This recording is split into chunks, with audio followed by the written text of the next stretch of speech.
ये आज शुरू करते हैं क्लास 12 का चौथा चैप्टर गतिमान आवेश और चुंबकत्व, मूविंग चार्ज एंड मैग्नेटिज्म। इस चैप्टर को समझने के लिए पहले दो प्रयोगों को समझते हैं जो 1820 में किए गए हैं भौतिक वैज्ञानिक के द्वारा। पहला वैज्ञानिक थे हांस क्रिस्टियन ओरिस्टेड और दूसरे थे आंद्रे मारिन एम्पियर।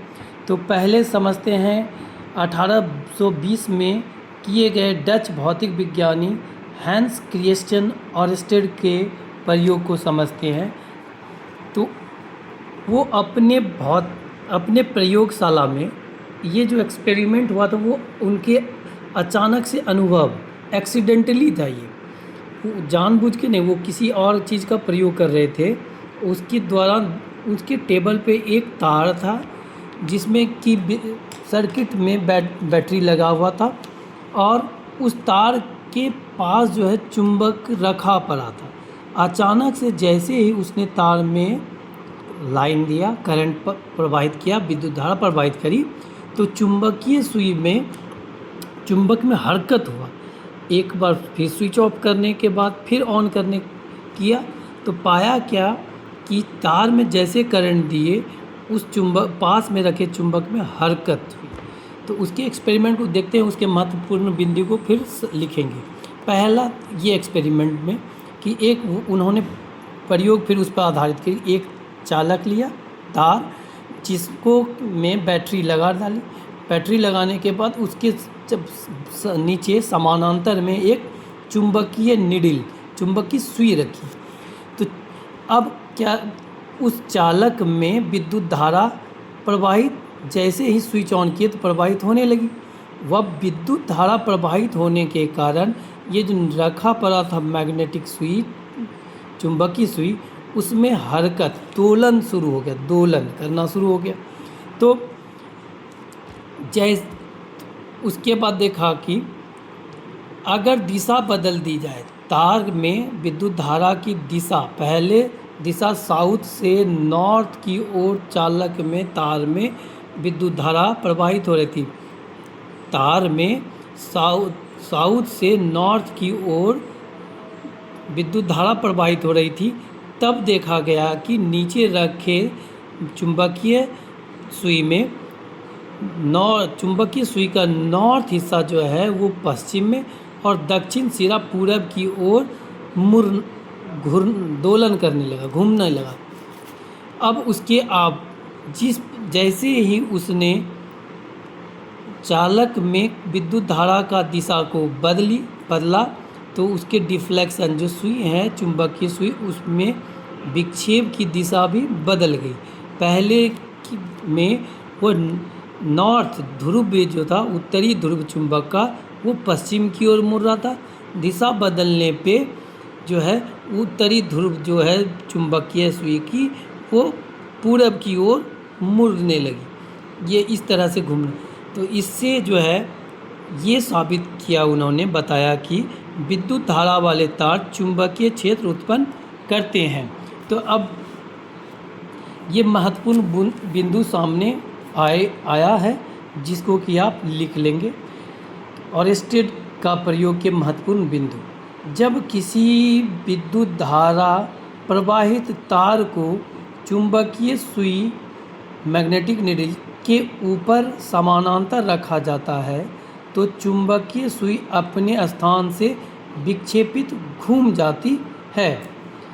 तो यहाँ देखिए एक्सपेरिमेंट में कि ये तार है, इसके नीचे एक चुंबकीय, मान लो ये है, तो इसमें जैसे ही करंट फ्लो होगा वो चुंबक अपने स्थान पर दोलन करना शुरू करेगा।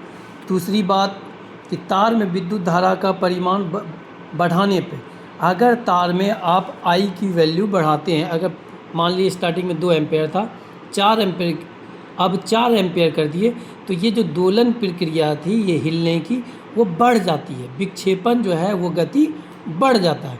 इससे यह साबित हुआ कि तार में विद्युत धारा का परिमाण बढ़ाने पर चुंबकीय सुई में विक्षेपण बढ़ जाएगी तथा विद्युत धारा की मान घटाने पर विक्षेपण भी घट जाता है। तीसरा प्रयोग से ये पता चला कि विद्युत धारा प्रवाहित तार में यदि धारा की दिशा विपरीत कर दी जाए तो चुंबकीय सुई विक्षेपण की दिशा बदल देती है। तो इससे यह ऑरेस्टेड साहब का प्रयोग से यह सिद्ध होता है कि विद्युत धारा वाले तार चुंबकीय क्षेत्र उत्पन्न करते हैं। अब चलो दूसरे प्रयोग जो कि 1820 में ही आंद्रे मैरी एम्पियर ने किया कि किसी गतिमान आवेश पर किसी विद्युत धारा वाले तार का क्या प्रभाव पड़ेगा, उसको देखने के लिए इस चित्र को देखें। एम्पियर साहब ने एक चालक लिया, एक तार ली, उसमें बैटरी, रियोस्टेट और की जोड़ दिया गया। ये रियोस्टेट वह है जो कि विद्युत धारा को नियंत्रित करती है। चालक में या तार में विद्युत धारा की मान को नियंत्रित बढ़ा या घटा सकती है। तो जैसे अभी देख रहे हैं कि बैटरी का पॉजिटिव टर्मिनल इस सिरे से जुड़ा है और बैटरी का नेगेटिव टर्मिनल इस तार के इस सिरे से जुड़ा है। तो विद्युत धारा नीचे से ऊपर की ओर बह रही है। अब उस तार के समीप एक धन आवेश को रखा गया। तो यह धन आवेश को रखा गया तो इस पर किसी प्रकार का कोई बल नहीं लगा, इसमें कोई हरकत नहीं हुई। यह जो है आवेश अपने स्थान पर ही बना रहा। अब तो पहला ये समझ में आया एम्पेयर साहब को कि विद्युत धारा वाले तार के समीप यदि हम एक आवेश को रखते हैं तो इस आवेश पर किसी प्रकार का कोई बल नहीं लगता, ना तो ये विकर्षित हो रहा है ना तो ये इस ओर आकर्षित हो रहा है। इससे यह निष्कर्ष निकला कि विद्युत धारा वाले तार के चारों ओर विद्युत क्षेत्र का उत्पत्ति नहीं होता है, क्योंकि हम क्लास 12 के पहले चैप्टर में स्थिर वैद्युत आवेश में पढ़ चुके हैं कि आवेश के चारों ओर एक क्षेत्र उत्पन्न हो जाता है। आवेश के चारों ओर एक क्षेत्र उत्पन्न हो जाता है जिसे विद्युत क्षेत्र कहते हैं, इलेक्ट्रिक फील्ड। उस विद्युत क्षेत्र में कोई आवेश, अब ये क्योंकि आवेश इसमें है तो ये आप विद्युत धारा वाला तार अगर ये आवेशित होता तो इस पे प्रतिक्रिया लगती। तो इस विद्युत क्षेत्र में ये या तो प्रतिकर्षण होता, आकर्षण होता, या तो विकर्षण होता, या इस तार में कुल आवेश प्रवाहित हो रहा है, इसके कारण जो उत्पन्न विद्युत क्षेत्र इसको प्रभावित कर सकती थी। लेकिन ऐसा कुछ भी नहीं हुआ। तो इससे यही निष्कर्ष निकला कि विद्युत धारा वाले तार में स्थिर आवेश पर कोई प्रभाव नहीं है। इसका मतलब विद्युत धारा वाले तार में कोई विद्युत क्षेत्र उत्पन्न नहीं होता। वहीं दूसरा पॉइंट वो देखा गया एम्पेयर साहब के द्वारा कि एक उसी आवेश को अगर इस दिशा में नीचे से ऊपर एक गति दी गई, वेलोसिटी दी गई, तो इस दिशा में इसको इधर गति दिया गया तो इस दिशा में चलता रहता। लेकिन जैसे ही गति दी गई ये पाया गया कि ये आवेश चलना तो चाह रहा था इस दिशा में, लेकिन आगे की ओर वह तार की ओर मुड़ना शुरू हो गया, तार की ओर आकर्षित हो गया। इससे यह सब साबित हो रहा है कि ये विद्युत धारा वाले तार जिसमें कि विद्युत क्षेत्र उत्पत्ति नहीं है, जरूर कोई कुछ और शक्ति है, ऊर्जा है इसके चारों ओर, जो आवेश जो गतिमान में है उसको, आवेश जो गतिमान में है उस पर प्रभाव डाल रहा है, इसको आकर्षित कर रहा है किसी बल से। तो इसका यही मतलब है आवेश जब गतिमान में होगा तब उस पर एक विद्युत धारा वाले तार इस पर प्रतिक्रिया करते हैं, परिणात्मक बल लगाते हैं, या तो अपनी ओर खींचते हैं। और उसके बाद अगर धारा की दिशा बदल दी जाए, जैसे ये तार में धारा की दिशा पहले ऊपर थी, अब धारा नीचे की ओर आ रही है, तो नीचे की ओर जाने पर जिस आवेश को उसी दिशा सामने की ओर समानांतर वेग दी गई भी इस दिशा में गति दी गई, तो गतिमान आवेश में तो उस अब विक्षेपण का दिशा उस तार से दूर हो गया। पहले नज़दीक की ओर खींच रहा था, जब ऊपर जा रहा था समानांतर, जब विद्युत धारा और आवेश का दिशा समान था, सेम दिशा में, तो इस दिशा में। अब दिशा जो है विपरीत दिशा होने पे जो है प्रतिकर्षण या विक्षेपण का दिशा बदल जा रहा है। तो धारा की दिशा बदलने पर आवेश पर विक्षेपण का दिशा भी बदल जा रहा है। तो इससे ये निष्कर्ष निकला ओरस्टेड के एक्सपेरिमेंट और इन दोनों से कि अभी क्योंकि तार में अभी निष्कर्ष निकला कि विद्युत क्षेत्र नहीं है, तो हम अभी ओरस्टेड साहब से देखें कि तार में चुंबकीय क्षेत्र है। तो अब क्योंकि इस धारा वाले में आवेश प्रवाहित हो रहे हैं और आवेश के प्रवाहित होने के कारण यह जो आवेश समीप में गतिमान है उस पर प्रतिक्रिया हो रहा है। इससे यही सब निकाला कंक्लूज़न कि गतिमान आवेश पर किसी विद्युत धारा वाले तार के कारण प्रतिक्रियात्मक बल लगता है, तो उस बल को नाम दिया गया चुंबकीय बल। और तार के चारों ओर अगर कोई तार जिसमें विद्युत धारा प्रवाहित हो रही है उसके चारों ओर चुंबकीय क्षेत्र निर्माण होता है।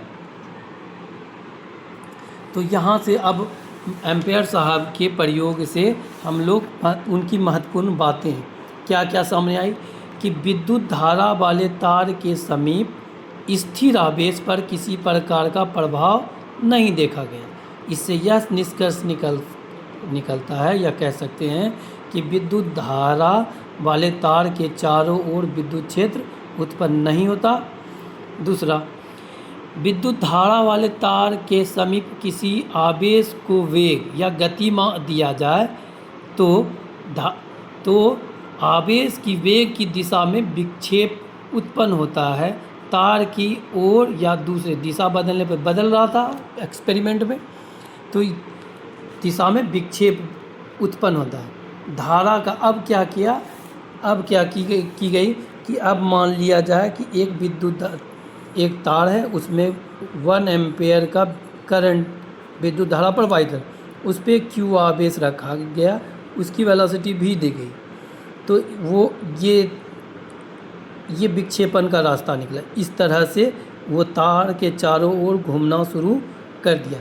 अब यही जो है 2 एम्पेयर कर दिया या 10 एम्पेयर कर दिया जाए विद्युत धारा, तो ये जो आवेश थोड़ा आगे जो यहाँ चल रहा है विक्षेपण, वो यहीं से गोल घूमना शुरू हो जाए, मतलब विक्षेपण जो है गति तेज हो जाएगी।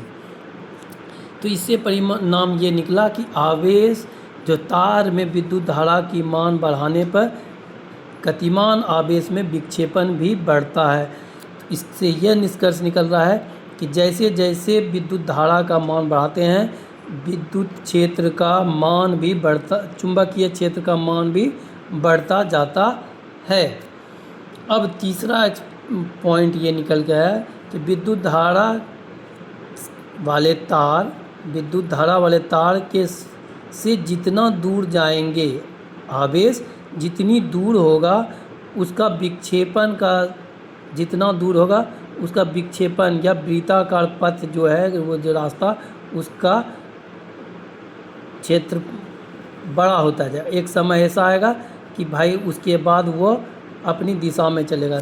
तो तार से दूर जाने पर विक्षेपण की मान घटती जाती है और तार के नज़दीक आने पर गतिमान आवेश में विक्षेपण का मान बढ़ता जाता है।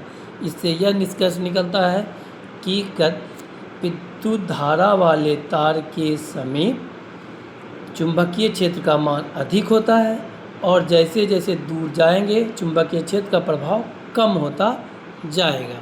तो यही से बातें निकल के आई कि गतिमान आवेश चुंबकत्व उत्पन्न करता है। तो ये 4 पॉइंट लिख लीजिए, एम्पेयर का लिख लेंगे। इसी पर कुल मिला के विद्युत धाराएं अथवा गतिमान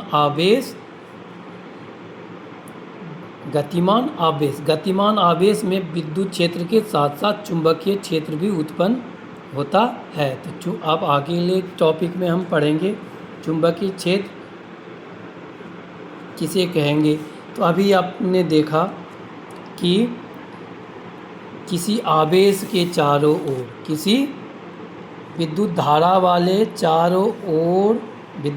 वाले तार के चारों ओर एक क्षेत्र उत्पन्न होता है, उस क्षेत्र को चुंबकीय क्षेत्र कहते हैं। एक गतिमान आवेश में उत्पन्न होता है चुंबकीय क्षेत्र। तो कुल मिला के चुंबकीय क्षेत्र है किसी गतिमान आवेश या विद्युत धारा या किसी चुंबक के चारों ओर का वह क्षेत्र जहाँ कोई दूसरा गतिमान आवेश या विद्युत धारा वाले तार या अन्य चुंबक उस क्षेत्र में प्रभावित हो, उस क्षेत्र को चुंबकीय क्षेत्र कहते हैं। और जिस बल द्वारा विक्षेपित होता है उसे चुंबकीय बल कहते